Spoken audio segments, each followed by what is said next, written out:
नमस्कार, आप देख रहे हैं दिल ऑन टॉप। रूहानी के साथ मैं फ़िलहाल नागपुर में हूँ। नागपुर में देश की और जगहों की तरह ही अब से कुछ दिन पहले तक के ऑक्सीजन को लेके भारी मारामारी थी। ऑक्सीजन की मांग इस दौरान बढ़ी है कोरोना महामारी में, और उसे जहाँ वो प्रोड्यूस होता है और जहाँ उसकी ज़रूरत है यानी कि अस्पताल, वहाँ तक पहुँचाने के इंतज़ाम को लेकर के काफ़ी सवाल उठ रहे हैं।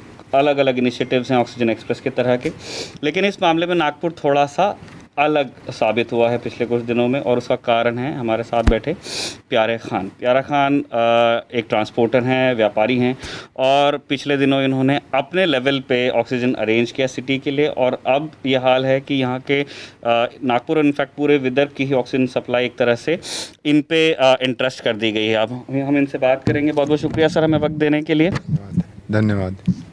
सर, हम लोगों ने आपके बारे में खूब सुना, और जब ये इंटरव्यू रिकॉर्ड हो रहा है तो प्यारे खान एक अननोन नाम नहीं है। देश में लोग आपको जानते हैं। बावजूद इसके हम उस पहले टैंकर की कहानी सुनना चाहते हैं। नागपुर में उस वक्त क्या माहौल था सर, जब आपने पहली बार ये सोचा कि मैं अपने लेवल पे ऑक्सीजन अरेंज करूं, और उसकी क्या कीमत आपको देनी पड़ी?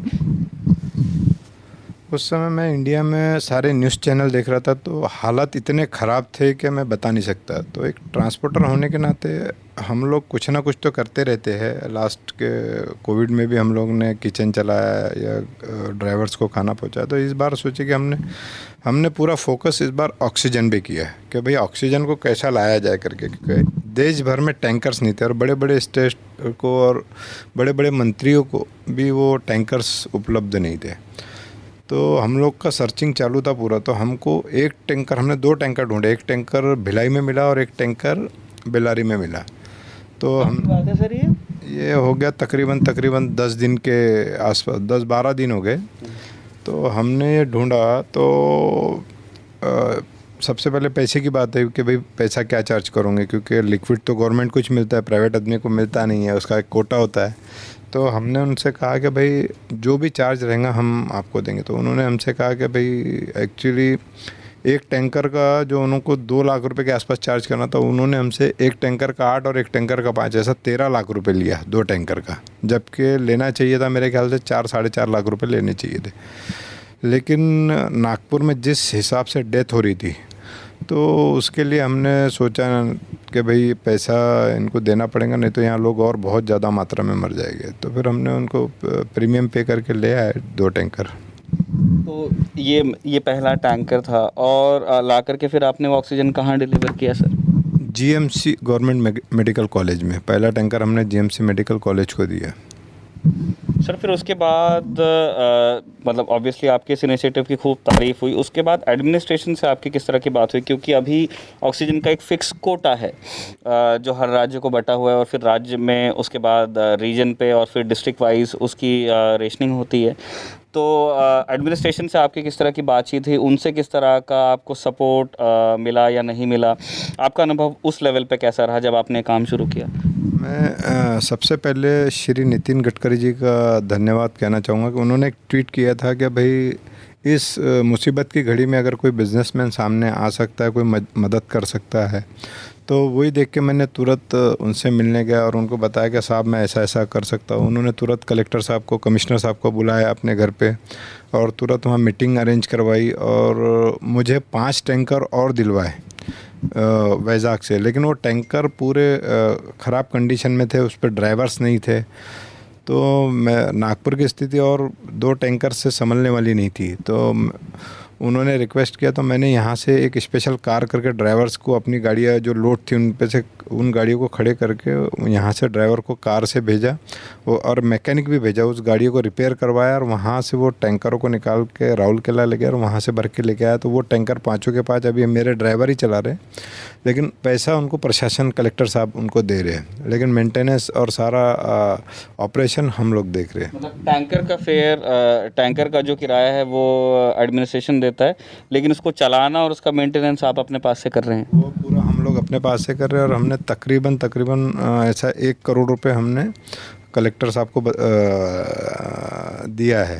यानी 2 टैंकर का पहला पेमेंट किया, उनको मैसेज भी डाला, आपको दिखा देता हूँ, और 50 लाख रुपए के कुछ ये मंगवाए, क्या नाम है तुम्हारे, ऑक्सीजन के कुछ पार्ट्स होते वो, और जो लोकल जो गरीब लोग हैं उनको भी हमने कुछ 30-35 लाख के आसपास का ऑक्सीजन बांटा है खरीद के, फ्री ऑफ कॉस्ट आप? Free of cost, free of. और प्राइवेट अस्पताल को भी हमने फ्री ऑफ कॉस्ट सिलेंडर्स दिए, ऑक्सीजन सिलेंडर, और उनसे कहा है कि भैया आप ऑक्सीजन का चार्ज किसी को भी नहीं करेंगे। अच्छा, क्योंकि आप उनको फ्री में दे रहे हैं तो फिर आप चाह रहे हैं कि ये फ़ायदा लोगों तक पहुँचे। हमने उनसे यही कहा कि भैया आप फ्री में देंगे, आप ये कमिटमेंट करिए हमसे कि हम इसका पैसा नहीं लेंगे।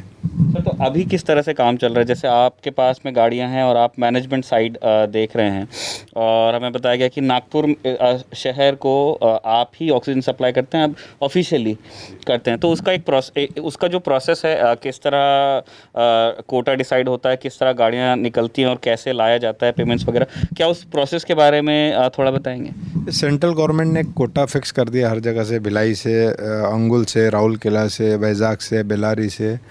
तो अभी हमारे पास भगवान के दया से 19 टैंकर आ गए।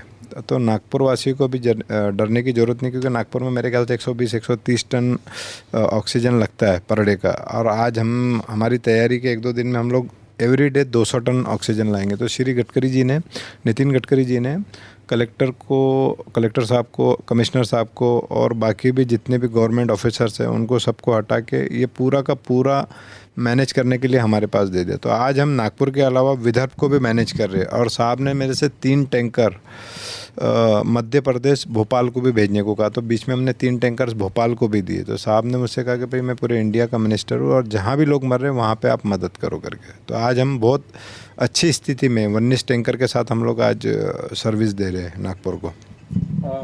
सर, अभी मतलब ये सारा काम करने के लिए आपका जो पूरा आपकी जो ड्राइवर्स की फोर्स है इसमें, और आपका जो मैनेजमेंट साइड है, हमने आपके ऑफिस में भी देखा, फिलहाल ये इस काम में लगे हुए हैं, तो आपका बिजनेस सफ़र कर रहा होगा? देखिए कैसा है, देश बचेगा तो बिजनेस बचेगा। अगर देश ही नहीं रहेगा तो बिजनेस कहाँ से रहेगा? मैं किसके साथ बिजनेस करूँगा? आज अगर लोग मर रहे हैं, ये हो रहे, तो अगर इस समय अगर मैं बिजनेस को देखूँ तो वो बहुत ही गलत है, देश हित में नहीं। एक इंडियन होने के नाते आज हमारा देश मुसीबत की घड़ी में खड़ा है। तो हमारा काम है कि सब चीज़ें छोड़ के आगे आना। मान लीजिए अगर पिछले साल जैसा अगर कड़क लॉकडाउन रहता तो मैं बिज़नेस कर पाता था क्या? नहीं कर पाता था। वैसा मैंने सोच लिया कि आज भी मैं नहीं कर रहा हूँ बिज़नेस करूँगा 1 महीना बाद करूँगा, जबकि मेरे यहाँ 1200 एम्प्लॉय काम करते हैं। तो मैंने सोच लिया अगर उनको घर बैठे भी मेरे को पैसे देने पड़े तो, लेकिन ये काम तो मैं बंद नहीं करूँगा, क्योंकि इसमें भूखा एक समय आदमी रह सकता है, लेकिन सांस नहीं मिली तो आदमी मर जाएगा। तो इसलिए अभी हमने सारे काम छोड़ दिए और अभी पूरा का पूरा फोकस हमारा इसी पे है। सर, आप एक ट्रांसपोर्टर हैं, और जैसे इस इंटरव्यू की तैयारी के वक्त आप बता रहे थे हमसे ऑफ द रिकॉर्ड बात करते हुए कि ट्रांसपोर्टर एक ऐसा व्यक्ति होता है जो कहीं से भी ले लीजिए। तो आप हमें बता रहे थे कि ट्रांसपोर्टर एक ऐसा व्यक्ति है कि वो कहीं से भी सोल्यूशन निकाल सकता है किसी भी चीज़ का। तो यही सोल्यूशन वाली बात उन इंडस्ट्रीज़ पे भी लागू होती होगी, आई गेस। जब आप हॉस्पिटल्स के लिए ऑक्सीजन अरेंज कर दे रहे हैं किसी तरह से, जो आपने पहले किया था, अंगुल से जो पहला टैंकर आया था, क्या यहाँ के नागपुर एक इंडस्ट्रियल एरिया है, हर तरफ MIDC है, क्या इंडस्ट्रियलिस्ट साहब भी आपको फ़ोन करते हैं कि उनको इंडस्ट्रियल नीड के लिए ऑक्सीजन चाहिए? उस तरह के फ़ोन भी आ रहे हैं? हाँ, 2 दिन पहले मुझे फ़ोन आया था यहाँ नागपुर से लोकल इंडस्ट्रीज़ वालों का। तो मैंने उनको बहुत डांटा। मैं बोला शर्म होनी चाहिए, आज लोग मर रहे हैं और हम बिज़नेस के बारे में सोच रहे हैं। बिज़नेस तो हम 1 महीना बाद भी कर सकते हैं। तो मुझे बहुत ख़राब लगा, ये देश हित में नहीं है। सर, एक चलते चलते एक हम वो कहानी भी सुनना चाहते हैं कि आज आप एक बड़ी कंपनी चलाते हैं और आपके पास में काफ़ी बड़ी फ्लीट है ट्रांसपोर्ट की, और बहुत सारे एम्प्लॉयज़ भी हैं, और अब आप फेमस भी हो रहे हैं। लेकिन आपकी शुरुआत कहाँ से हुई थी? आपके बचपन और फैमिली के बारे में थोड़ा बताएंगे? नहीं, हम एक छोटा सा परिवार था, मम्मी पापा थे, 3 भाई और 1 बहन। तो हम लोग बहुत ही यानी कि गरीबी की हालत से आए हैं। यानी कि देखा जाए तो हम लोग सलम एरिया में रहते थे, और पहले तो किराए से रहते थे, फिर यहाँ आके कुछ ताजबाग में आके खुद का घर सलम एरिया में बनाया, लेकिन पहले हम लोग किराए से रहते थे। शुरुआत मेरी क्या, मैट्रिक फेल हुआ, उसके बाद लगा कि फिर घर के हालात भी नहीं थे कि एजुकेशन ले सके। एजुकेशन तो अभी मैट्रिक मैंने मेरे ख्याल से 5 साल पहले ही पास किया है, वो भी पेट्रोल पंप डालना था मुझे। उसमें एक ऐड आया था कि अब मैट्रिक पास को ही पेट्रोल पंप मिलेगा करके, तो उसके लिए मैंने 2 बार एग्ज़ाम दिया तब जाके पास हुआ। हाँ, ये रियल है। अभी 5 साल पहले जब मेरी बेटी 9 में थी और मैं 10th के एग्ज़ाम दे रहा था।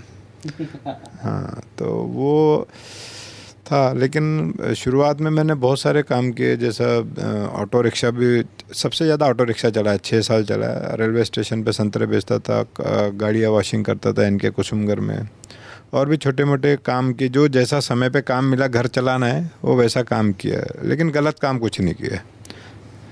और 2004 में एक कंपनी ने मुझे, ING वैश्य बैंक के वाइस प्रेसिडेंट थे मिस्टर भूषण बैस, उन्होंने मुझे लोन दिया और वहाँ से सिलसिला चालू हुआ। तो आज कंपनी का ग्रुप टर्नओवर हमारा कुछ 400 करोड़ है और पैन इंडिया हमारे ऑफिसेस है, 1200 एम्प्लॉइज़ काम करते हैं। और IIM अहमदाबाद ने भी मुझे अवार्ड दिया है, विनर का अवार्ड दिया है, कि उनका ऐसा मानना है कि 100 करोड़ के ऊपर एक प्रॉपर मैनेजमेंट लगता है।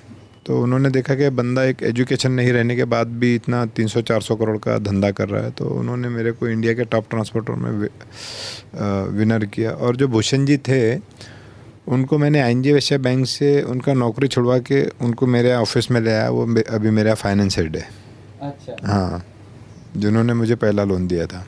अरे वाह। एक चीज़ जो बड़े काम की हो सकती है, जो लोग सर आपको देख रहे हैं, अभी हम पूरे देश में देख रहे हैं कि इस बात की बड़ी प्रॉब्लम है। ऑक्सीजन ऐसा नहीं है कि हमारे देश में है नहीं, हमारी बनाने की कैपेसिटी बहुत ज़्यादा है, और फिर दूसरे एंड पे हॉस्पिटल है, लेकिन बीच का जो ये ट्रांसपोर्ट का जो सिस्टम है वो बहुत वेल ऑयल्ड नहीं है और बहुत वेल डिफाइंड नहीं है। तो आप जो देश के तमाम और डिस्ट्रिक्ट्स में एडमिनिस्ट्रेशन के लोग हैं, ट्रांसपोर्ट के लोग हैं, जो आपको अभी देख रहे हैं, सुन रहे हैं, आप उनको क्या सीख देना चाहेंगे कि अगर वो अपने यहाँ भी ट्रांसपोर्ट ऑक्सीजन का जो है इस मुश्किल वक्त में सुधारना चाहते हैं तो उन्हें क्या करना चाहिए? देखिए, देश के जो बड़े ट्रांसपोर्टर हैं उनको आगे आना चाहिए। और ये बहुत छोटी सी समस्या है, मैं बता रहा, कोई बहुत बड़ी नहीं है, क्योंकि लोग पैसे के लिए इधर उधर भाग रहे हैं। जहाँ मुझे पता है कि जहाँ पे किल्लत, जहाँ पे ऑक्सीजन की कमी नहीं है वहाँ पे ज़्यादा जा रहा है, क्योंकि वहाँ उनको पैसा मिल रहा है, प्रीमियम पैसा मिल रहा है। अगर वो ये सोच ले कि जैसा उत्तर प्रदेश में अगर ऑक्सीजन की सबसे ज़्यादा किल्लत है, तो वहाँ पे एक बार झोंक दिया ऑक्सीजन पूरा का पूरा उठा के, तो कोई भी दिक्कत नहीं होने वाली। अगर देश के ट्रांसपोर्टर अगर इसमें आगे आ जाए ना, और गवर्नमेंट ऑफ इंडिया से भी मैं एक रिक्वेस्ट करना चाहूँगा श्री नरेंद्र मोदी जी से, कि वो ट्रांसपोर्टरों से बात करे और जो अच्छे ट्रांसपोर्टर हैं उनको लेके आए इस मैनेजमेंट में। मैं, मेरे जैसा छोटा आदमी जब पूरे नागपुर को संभाल सकता है और पूरे विदर्भ को मैं संभाल रहा हूँ, तो बाकी जगह संभालने में कोई दिक्कत नहीं है। और हमारा एकदम, मैं बता रहा, देश में इतना ऑक्सीजन है कि मैं आपको बता नहीं सकता। अगर उसका प्रॉपर मैनेजमेंट के साथ ट्रांसपोर्टेशन किया जाए तो कहीं भी दिक्कत आने वाली नहीं। बड़ी प्रॉब्लम सर कहाँ आ रही है? मतलब जो लोग सुन रहे हैं आपको, वो कहाँ उस प्रॉब्लम को लोकेट करें? अपने पास टैंकर की कमी है, कम्युनिकेशन की कमी है, मतलब वो बात फंस कहाँ रही है गिरारी? देखिए, टैंकर्स की तो कमी है और कम्युनिकेशन की भी कमी है। कारण क्या है मालूम है? कि आपके पास, आपको पता होना चाहिए कि पूरे स्टेट में कितना लिक्विड की ज़रूरत है। जहाँ 5000 लीटर की लिक्विड की ज़रूरत है वहाँ चला जा रहा 10,000। अगर जो स्टेट ज़्यादा पैसे दे रहा है टैंकर्स वालों को, वो पहले वहाँ भाग जा रहे हैं। अब उनको कोई लेना देना नहीं है कि दिल्ली में ज़्यादा मर रहे, कि उत्तर प्रदेश में ज़्यादा मर रहे, कि अब गोवा में ज़्यादा मर रहे। उनको तो जहाँ पैसा ज़्यादा मिल रहा बस वो वहीं ले जाके, जैसे देखिए बहुत सारे हॉस्पिटल होते हैं बराबर, जिसमें बेड खाली है और जो ज़्यादा यानी पैसे में अवेलेबल है वो जाके पहले वहाँ फिट हो जा रहा है, तो वैसा तो भरेगा और एक्स्ट्रा में भी लोग ले ले रहे। तो इसका ऐसा बिल्कुल नहीं है। आप ट्रांसपोर्टर को प्रॉपर बिठाइए और लिक्विड की आपको क्या ज़रूरत है वो देखिए, और एक फिक्स कर दीजिए सारे ट्रांसपोर्टर को, आप अपने अंडर ले लीजिए या गाड़ियाँ उनकी जब्त कर लीजिए, क्योंकि अभी देश हित में पैसा कमाने का समय नहीं। गाड़ियाँ अपने अंडर ले लीजिए और मैनेज का दे दीजिए, या मुझे दे दीजिए, मैं पूरे इंडिया में आपको मैनेज करके दिखाता हूँ कि ऑक्सीजन कैसा मैनेज होता है। आप खाली उनके टैंकर्स ले लीजिए। ये है। और उसके अभी 2 और तरीकों से सरकार ने ऑक्सीजन पहुंचाने की कोशिश की है, मैं उस पर भी आपकी टिप्पणी चाहता हूं, क्योंकि आप ये काम करते हैं और आप जानते हैं इनसाइड आउट कि ये गेम कैसे होता है। अभी एक रोरो सर्विस चल रही है जिसके अंदर ट्रेन के ऊपर टैंकर लग के ले जा रहे हैं, और दूसरा है जिसमें एयरफोर्स के विमान है, ये MP में खूब हो रहा है कि एक साइड से वो फेरी करते हैं। इन 2 तरीकों में कितना दम है सर? नहीं, एयर वाला तो बहुत फ़ायदेमंद है, उससे क्या ट्रिप अराउंड बहुत ज़्यादा बढ़ जाएंगे। वो गवर्नमेंट का बहुत अच्छा इनिशिएटिव है, और रेल का भी अच्छा है, जो रोड से ज़्यादा बढ़िया है। वो अगर किए तो फिर तो दिक्कत ही नहीं है, बहुत जल्दी हम लोग कंट्रोल में आ जाएंगे। वो अगर कंटिन्यू करते रहना तो बहुत जल्दी हो जाएगा, रोड से कम समय लग। जैसा जहाँ पे पहले तो हमको देखना है कि एयर और रेल का इस्तेमाल, तो हमको जो लॉन्ग डिस्टेंस है, अब पता चल रहा है कि दिल्ली को ऑक्सीजन की ज़रूरत है और आरा बेल्लारी से है, तो वो चीज़ गलत है। हमको नियरेस्ट जो पॉइंट है वहाँ से हमको ऑक्सीजन उठाना है। अभी जैसा मैंने क्या किया, मेरे को बेल्लारी से भी मिला था, उसके बाद तुम्हारा वैजाग से भी लिया मैंने, राउल किला से भी लिया, रायपुर से भी लिया, भिलाई से भी लिया। अभी मेरे दिमाग में आ गया कि सबसे करीब मेरे को भिलाई है, तो भिलाई से मेरे टर्न अराउंड ज़्यादा हो जा रहे हैं, इसलिए मैंने पूरे के पूरे टैंकर्स भिलाई डाल दिए। मेरे को नागपुर में 110 की ज़रूरत थी, 140 ले आया मैं। कल का मेरा कोटा 140 मेट्रिक टन ले गया, तो मैंने नागपुर को 110 दिया। बाकी जहाँ ज़रूरत थी विदर्भ में, जैसा अमरावती हो गया, बल्लारशाह हो गया, या यवतमाल हो गया, वर्धा हो गया, वहाँ दे दिया। आपको सिर्फ एक डिस्ट्रिक्ट मिला था, आप दूसरे जगह भी दे रहे हैं? दूसरे जगह भी दे रहे हैं ना, श्री नितिन गडकरी जी के माध्यम से हम दूसरे जगह भी दे रहे हैं, क्योंकि मैं तो देने वाला कौन होता हूँ। तो मैंने बताया साहब को कि सर, मैंने बोला इतना लिक्विड अपने पास ज़्यादा आ रहा है, तो इसको तो वो बताया कि तुम यहाँ भी इन लोगों की भी हेल्प करो करके। तो आप तो मतलब आप ये कह रहे हैं कि राज्य सरकारों को ये स्पॉट करना चाहिए और सेंटर को भी कि किस स्टेट में ज़रूरत है, तो उनको पास के सेंटर्स दे। क्योंकि ये हुआ है कि जैसे दिल्ली की शिकायत है कि हमको उड़ीसा से लेके आना। वो बहुत ज़्यादा गलत है, उसमें समय बहुत ज़्यादा जा रहा है। उसको आपको नियरेस्ट ऑक्सीजन ढूंढना पड़ेगा, और ऑक्सीजन की कमी नहीं अपने देश में बहुत है। यहाँ से हम एक्सपोर्ट करते हैं ऑक्सीजन, तो हमारे ऑक्सीजन की कमी नहीं है, सिर्फ मैनेजमेंट और टैंकर्स की कमी है। तो वो भी अभी हम लोगों का, जैसे ब्रसल्स से श्री नितिन गडकरी जी के थ्रू बात हुआ था, उन्होंने बोले मैं तेरे को फ़्लाइट दे दूंगा, तो अरेंजमेंट। तो मैं बाहर भी एक गुडरिच कंपनी करके, जिसके साथ मैं अफ़गानिस्तान में काम करता था, तो उसके साथ भी हम लोग टैंकर्स, जो क्रायोजेनिक टैंकर्स है ना, वो लाने का सोच रहे। वो नॉर्मल टेलर पे भी आ जाते। अच्छा। हाँ, तो उसके वजह से वो और इजी हो जाएगा ट्रांसपोर्टेशन। अब वो जब ज़्यादा आ जाएंगे, अभी आ रहे हो इंडिया में, अभी टाटा स्टील ने शायद कुछ 24 मंगाए हैं, तो एक इसमें वो मेरे ख्याल से सादी गाड़ी पे भी ऑक्सीजन ले जाता है। सादी गाड़ी पे भी ऑक्सीजन लेके जा सकते हैं, ट्रेन पे भी लेके जा सकते हैं उसको, यानी वो एकदम इजी वे में होता जा रहा। ठीक है, एक कोई अंतिम संदेश जो लोग, जो देशवासी आपको सुन रहे हैं उनके लिए? बस मेरा एक ही संदेश है, भारतीय होने का कर्तव्य निभाइए, एक इंडियंस होने का कर्तव्य निभाइए, बाकी कुछ नहीं। बहुत बहुत शुक्रिया सर हमसे बात करने के लिए। इसी तरह की और स्टोरीज़ आप कोविड पैंडमिक को जो हम डॉक्यूमेंट करते हुए देख रहे हैं, तो बने रहिए ललन टॉप के साथ में। नागपुर से रूहानी के साथ मैं हूं निखिल। Thank you.